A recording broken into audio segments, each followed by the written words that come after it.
The Atlanta Braves win streak finally comes to an end, but it was quite a battle put up, including some big power from Ozzie Albies. We'll discuss that power in today's episode of Locked On Braves, so let's get into it.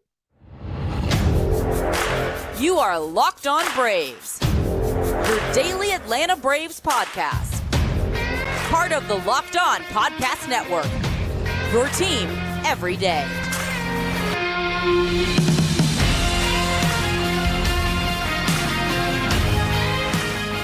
Hey, and welcome back to Locked On Braves, part of Locked On Sports Atlanta, where we cover your favorite Atlanta sports teams each and every day. I am your host, Jake Mastriani. You can follow me on Twitter at shortstopball. Also, make sure you check out my written work over at bravestoday.com. Make sure you follow the podcast on Twitter at LockedOn_Braves. Send in any questions, comments, or feedback that you have for the podcast. If you're new on YouTube, hit that subscribe button. If you're watching there, hit that thumbs up button as well to help support the show. Thanks so much for making Locked On Braves your first listen of each and every day. And a big shout out to some of my everydayers out there. You got Regular, the Only Rios, Jeffrey Humphreys, Nathan Defoe, Keith Parker, Steven Jackson, Brandon Smith, Cody Cooper, Daniel Acevedo, Joshua Britt, Misty Jordan, Four Putt, Michael Mitchell, and Ian Greenoles from Sarasota, Florida. Thank you so much for letting me know you are an everydayer on our last episode. Today's episode is brought to you by Sleeper. Swing for the fences on Sleeper Picks, and you could win up to 100 times your money. Download the Sleeper app and use promo code LOCKEDON, and you'll get up to $100 match on your first deposit. Terms and conditions apply. See Sleeper's terms of use for details. Currently operational in over 30 states. Check out Sleeper today. On today's podcast, we're going to recap Tuesday's loss to the Cleveland Guardians in extra innings. Braves winning streak snapped, but it was quite a battle. It took everything the Guardians had to end this winning streak for the Braves, and they just keep on fighting. So I think there's still some good, even in a loss there. I think the Braves will get another win streak going here pretty soon. And then I want to talk about OPS on our Wednesday stat of the day. We're going to look at the OPS numbers for the Braves, which are just ridiculous. And then we'll set you up for Wednesday's game where Michael Soroka is set to take the mound again. Well, let's start with Tuesday's game. It was an extra inning loss to the Cleveland Guardians. A really well-fought game, well-played game, I think, on both sides. There's some miscues in there on the Braves' part, but I thought it was just a really good game. And I thought the Guardians just made a couple more plays that the Braves weren't able to make, including a great throw in extra innings, cut down Sam Hilliard at home plate. I thought the Guardians had some really clutch hits in this game. They had 5 2-out RBI in this one. So I think you got to give a lot of credit to the Guardians, who played a great game. And that's kind of the point I wanted to make here, is that right now to beat the Braves, you got to play a great game, because the Braves are playing so well. You got to pretty much go above and beyond to beat this team right now. And that's, I think, what the Guardians did on Tuesday. I just think they played a really great game all around. They had some great defense. They had some clutch hitting. And, you do that and you can beat this Braves team, but that's what you have to do pretty much every day right now to beat this team, because the Braves are playing so well. Now, you want to start with the negative a little bit in this one. Bullpen did kind of let things slip away. It wasn't their best performance. Bullpen entered in the 6th inning with a 1-run lead after Colby Allard gave up a home run to start the 6th inning. We'll talk more about that here in a second, but you hand the ball over to the bullpen with a 1-run lead in the 6th inning. That's not the easiest door to slam shut there, but with the way the bullpen's been pitching lately, you felt pretty good about it. McHugh, Yates, Jimenez, and Iglesias, though, combined to give up 7 hits in 3 2/3 innings, just 3 strikeouts. It's not a Guardians team that strikes out a lot, as we know, and puts the ball in play. And a lot of those balls were finding holes and getting down for hits. The big one came in the 7th inning. Kirby Yates, who had been really good lately, the past really month or so, he's been really great, but this was just not his game. I think the biggest mistake came in the first batter of the inning, a single on a 95-mile-per-hour fastball that was right down the middle. Gave up a line out on a splitter that stayed up, so command was a little shaky early in the outing.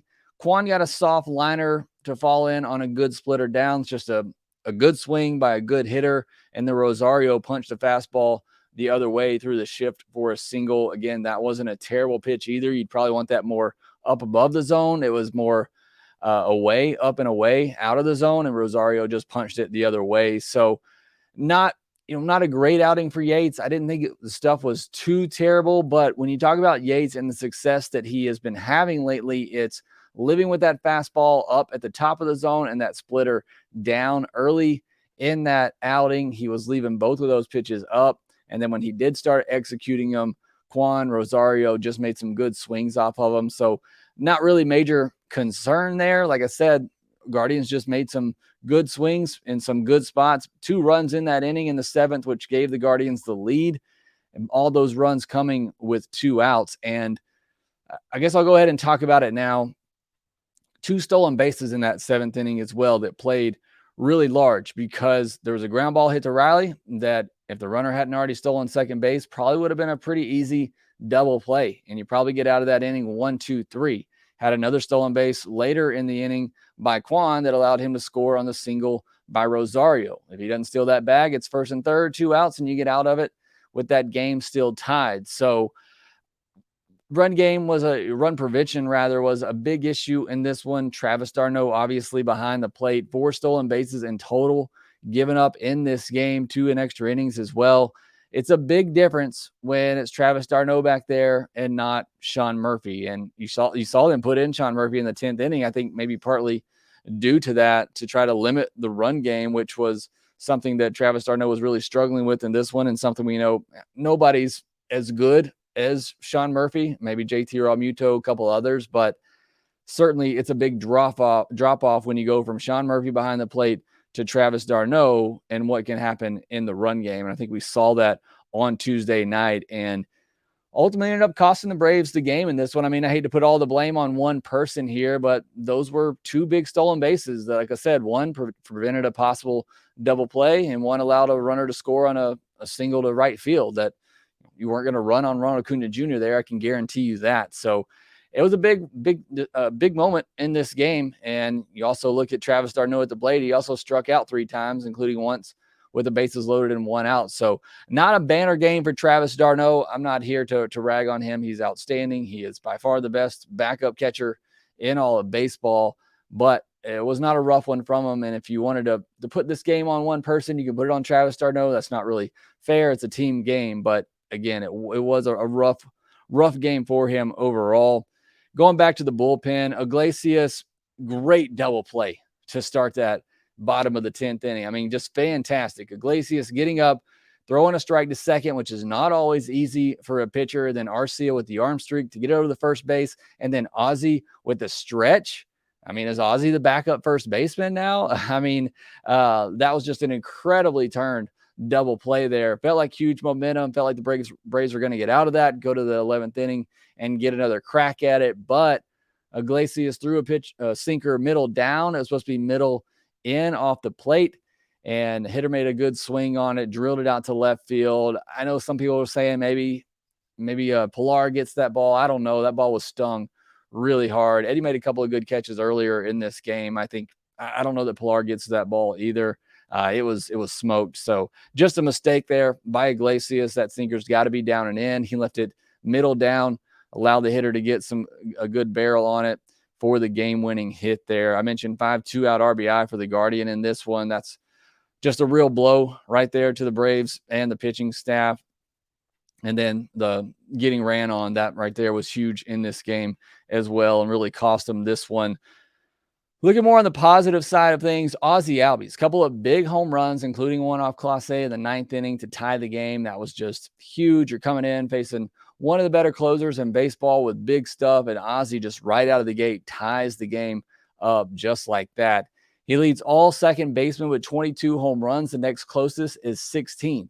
He leads all second basemen in RBI with 63. Next closest is 56. These are about among second base ranks. He leads all second basemen in slugging at 525. The next closest is Gatel Marte at 502. You see why he's an all-star. I get why people put Luis Ariz above him. What he's doing, with a big average is obviously incredible, but Ozzie Albies, by far the most powerful second baseman in all of baseball. We're so excited to have him back this year and see the things that he's been doing and getting much better defensively. I still can't get over that stretch at first base. That was pretty incredible. That double play was so exciting, and then it just kind of was a letdown after the next batter walked the Braves off, but that was a really incredible play. But good stuff from Ozzie, who continues to show off that power. And this offense in general is so hard to put away. Maybe this wasn't their best offensive night. They scored 5 runs in 9 innings. I think most nights with the Braves pitching, especially at full health, that's going to be enough to win a game. But everybody in this lineup had at least one hard hit ball, except for Travis d'Arnaud. We already talked about it. Was a pretty rough night for him. 5 runs on 10 hits and 5 walks with 9 strikeouts. Again, that's a good offensive performance. It's maybe not the offensive performance we've become accustomed to over the past month or so, but those are still some really good offensive numbers on a given night. And I think most nights that's going to win you a ball game. As for Colby Allard on the mound, he was solid again. Again, you're talking about a 4th or 5th starter here. He gives you 5 innings. He does it relatively with minimal effort. His pitch count remained very low, just like in his last outing. 4 hits, 1 walk, 3 earned run, 3 strikeouts. Give the 1 home run. I think this is maybe the controversial decision. You want to kind of nitpick and second guess Monday morning quarterback after a loss here. That home run to Rosario to start the 6th, obviously, in a 1-run game that comes back to really hurt. The pitch count was low. It's a tough call there. I understand sending him back out there. I'm not ready to sit here and second guess Brian Snitker on that one. It's easy to second guess after he gives up the home run. I guess my thing is if it was going to be batter to batter and he was going to give up 1 hit and then you were going to yank him, then maybe you should have gone and just given Colin McHugh a fresh inning to start if the hook was going to be that quick on Colby Allard. So again, that's a minor gripe, second guessing after you lose, 1-run game. But if you're taking him out there, 5 innings, 2 runs, you'll take that all the time from Colby Allard, who really didn't even have a secondaries in this one. He said after the game, he's really just working on the fastball, and he only gave up 5 hard hit balls in the outing. So again, a solid one from him. You'll take 5 innings, 3 earned. Wish he didn't give up that home run to start the 6th, but it is what it is. Amazing play by Austin Riley in this game early on as well. Wanted to mention the defense there. And then Acuna, he just keeps Acunaing. That's how, I don't know if I'm going to make that an adjective or not, but I need to come up with new words to describe what Ronald Acuna Jr. is doing, because it's just truly amazing. 2 hits in this game, 3 hard hit balls. Guy got robbed of a hit that went right to the second baseman in this game. Had a stolen base. He scored a run. He walked. He's just incredible. Again, I got to find more adjectives. We got a whole half of a season left to go here, and I don't know what else to say about him other than you just can't miss it. When he comes to the plate, you're missing something truly special every time he steps in the box. Speaking of which, this Braves lineup, every time any of these hitters step in the box, you're expecting to see fireworks, and that's because this Braves offense leads all of baseball in OPS and show off a lot of power each and every night. I'm going to tell you just how great they are at doing this in our Stat of the Day Wednesday segment. We'll talk about that here next. Are you using the Sleeper app for daily fantasy baseball? You certainly should be. Sleeper is a fantasy sports plus real money gaming app focused on bringing people together through sports and gaming. Sleeper has become the fastest organically growing fantasy platform in the world, with over 5 million active users in 2022, while earning some of the highest levels of engagement per user in the industry. At Sleeper, it's not just about sports, it's about building personal connections and lasting memories. And if you want to 100 times your money on daily fantasy baseball, Sleeper is now offering up to a 100-time payout for up to 8 pick contests. Choose as many as 8 players that you like and pick more or less on your favorite baseball stats like home runs, strikeouts, hits, and more. Get your picks right and you could win big. Use promo code LOCKEDON and you'll get a $100 match on your first deposit. Terms and conditions apply. See Sleeper's terms of use for details. Currently operational in over 30 states. Check out Sleeper today. Take your first swing at betting MLB on FanDuel and get 10 times your first bet amount in bonus bets up to $200. That's right. Just bet $20 and you'll land $200 in bonus bets, win or lose. That's $200 you can spend betting everything from the money line to over-under to who you think is going to hit the first home run, all in an app that's safe, secure, and super easy to use. Plus, when you win, you can get paid instantly. There's no better place to bet on FanDuel or on MLB than at FanDuel, America's #1 sports book. So sign up today and visit FanDuel.com/lockedon to get $200 in bonus bets. That's FanDuel.com/lockedon to get $200 in bonus bets. Also, visit FanDuel.com/play-safe for tools and resources to help you stay in control of the way you play. FanDuel, official partner of Major League Baseball. The Braves play the Guardians again on a Wednesday at 7:10 p.m. Eastern to wrap up that series. We'll see if they can start a new win streak as well. Catch every pitch of the Braves' hometown broadcast with SiriusXM on the SXM app. Search Braves. It's our stat of the day, a Wednesday segment, and the stat of today is 756 OPS. OPS is on-base percentage plus slugging percentage, so it gives a good indication of players who get on base a lot and hit for power, which is what you really want in today's game, and it's why a lot of people are moving away from average and batting average, and it's still a relevant stat. I'm not somebody who just completely dismisses batting average, but a lot of people today, especially analytically driven people, look more to the OPS stat to see the bigger impact of a player. Again, who's getting on base, who's hitting for power. It's exactly what you want. And the Braves do it better than anybody. And the 756 OPS, that is the OPS of Michael Harris. He currently owns the lowest OPS among Braves regulars. And we had a question in a mailbag episode. I think it was 2 mailbags ago, if you want to go back and listen to that, where I had a listener ask me, how do you quantify OPS? What's average? What's good? And typically anything over 700, really somewhere, 720, 740 range, I would say is probably average for a big league player. Anything over 750 is good. Anything over 800 is really good.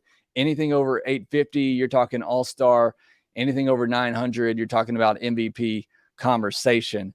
So to have your lowest OPS player in the lineup be 756, and this is a guy who was one of the worst players in all of baseball for the first 2 months of the season, and now he has a 756 OPS, batting ninth in your lineup, and that's the lowest OPS on the team.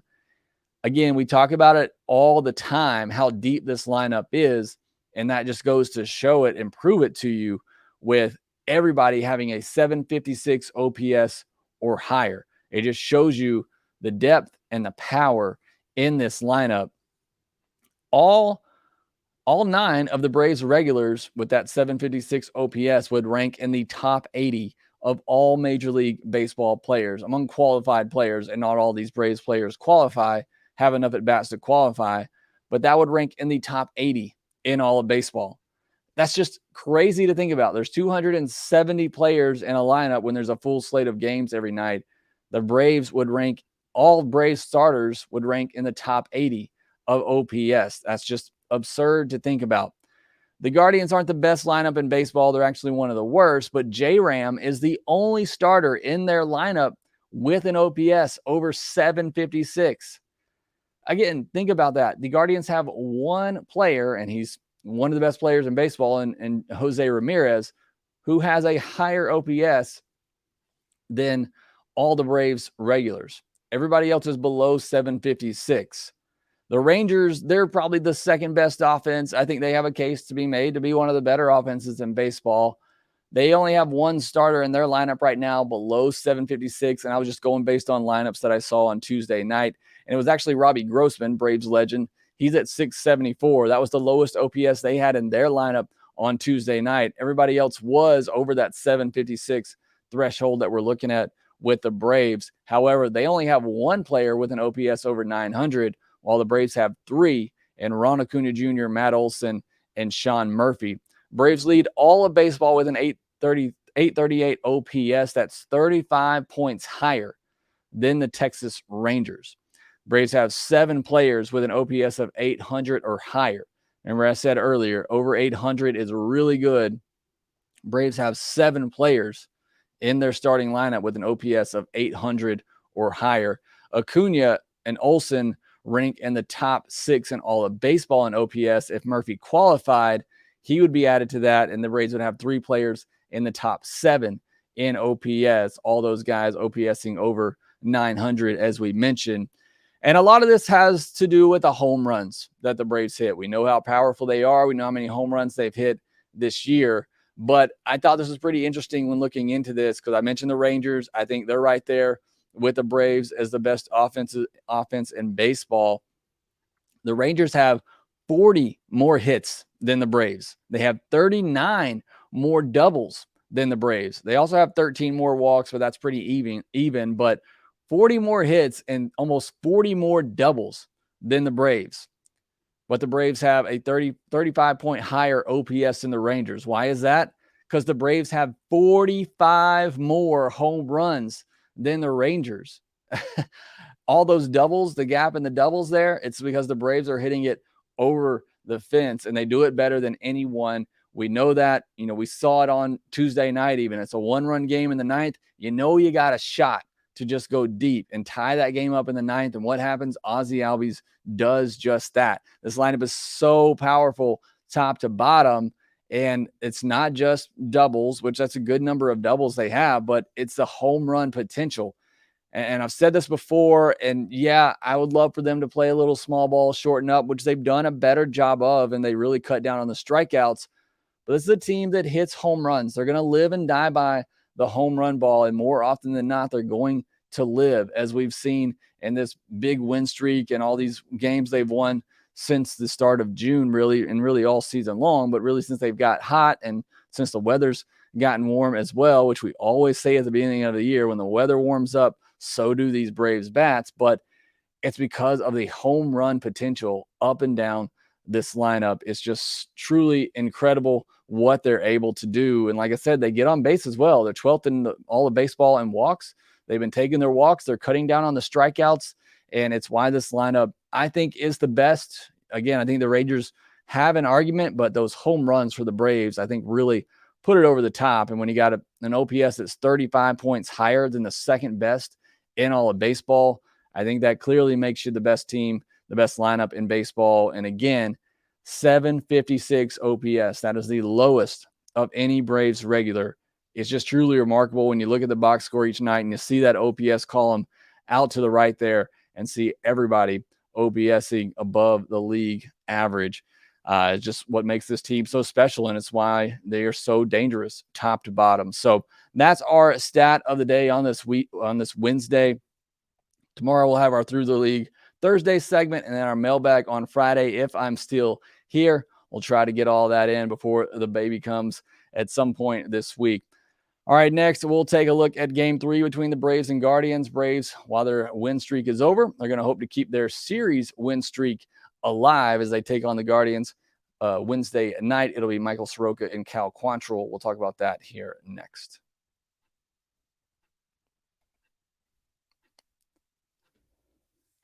All right, I hope you all had a great 4th of July. I had a wonderful time spending time with families, getting prepped for the baby coming and all that. I did want to mention one thing real quick and just get on my soapbox for just a minute if you'll allow me. I tweeted this out.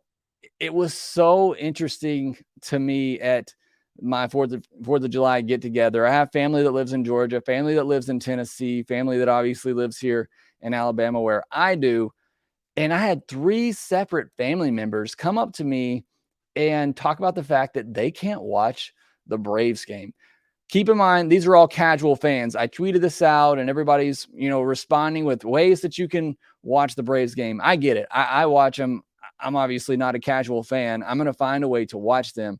But we're talking about casual fans here who want to watch the Braves game if it's easily accessible to them, but they're not going to go out of their way to do so. They're not going to go subscribe to a VPN service so they can get around blackouts like I have to do in order to watch the games. They're not going to pay $100 a month for DirecTV stream or whatever so that they can just watch the Braves game.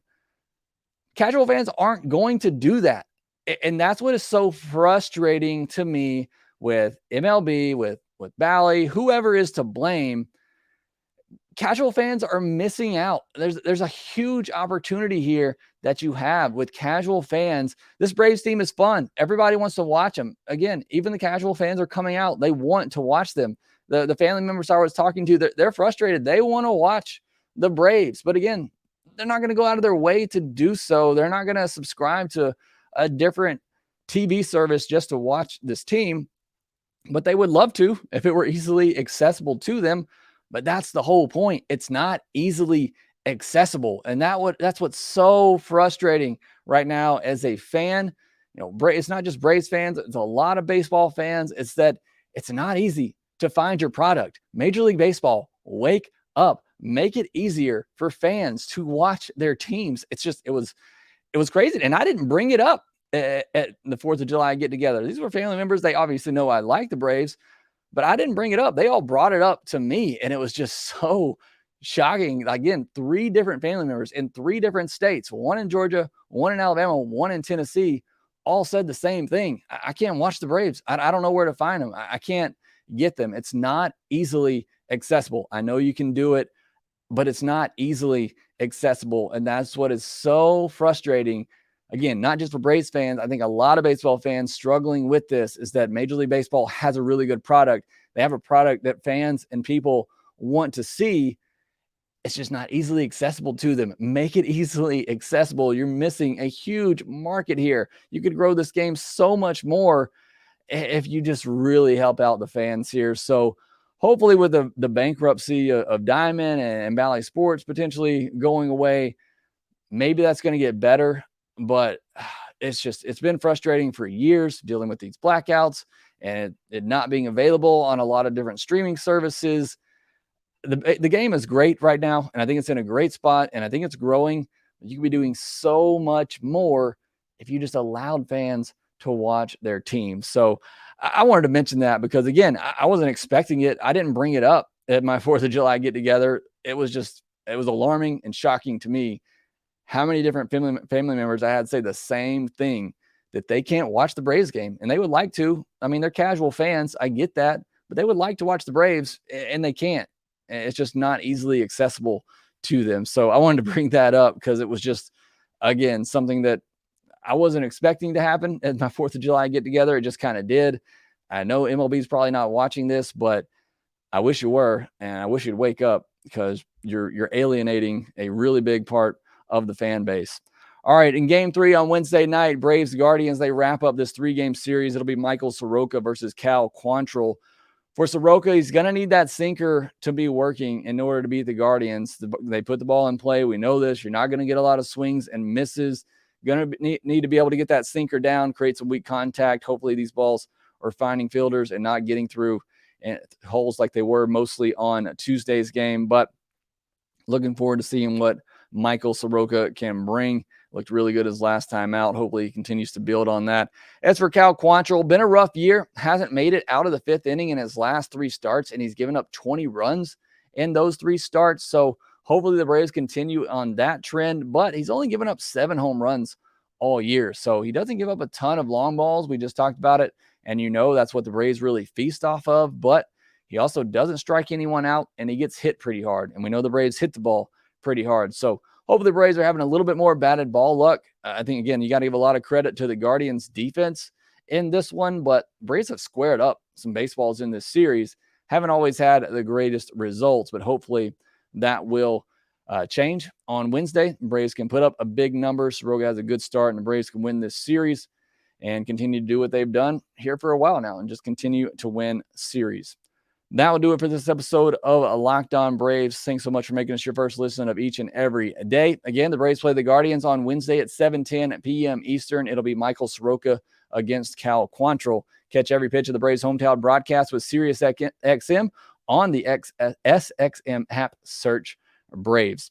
You can follow the podcast on Twitter at LockedOn_Braves. You can follow me at ShortstopBall. Also, make sure that you rate, review, and subscribe to the Locked On Braves podcast wherever you get your podcast, and we will talk to you next time.